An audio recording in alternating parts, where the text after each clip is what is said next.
আওয়ামী লীগের গত 15 বছরের শাসনামলে গুম, খুন, হত্যা ও নির্যাতন এবং জুলাই আগস্টে ছাত্র জনতার আন্দোলন দমনে শক্তি প্রয়োগ এবং গণহত্যার ঘটনায় এখনও কোনো অনুশোচনা বা দুঃখ প্রকাশ করেনি দলটির শীর্ষ পর্যায়ের কোনো নেতা বা দলীয় প্রধান শেখ হাসিনা।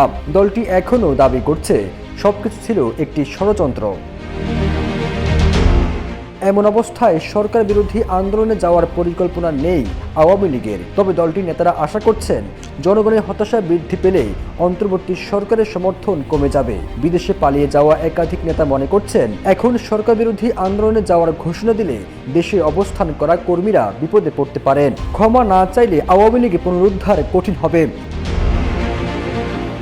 গণঅভ্যুত্থানের শুরু থেকেই পরিকল্পিত ষড়যন্ত্র হিসেবে চিহ্নিত করে আসছে আওয়ামী লীগ। শেখ হাসিনার পতনের 3 মাস পরও একই কথা বলছে দলটি।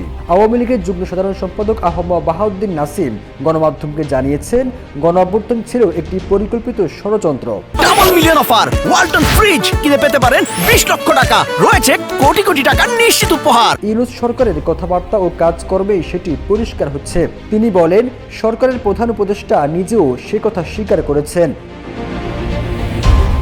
ছাত্র জনতার গণ অভ্যুত্থানের মুখে গত 5 আগস্ট দেশ ত্যাগ করে ভারতে পালিয়ে যান শেখ হাসিনা।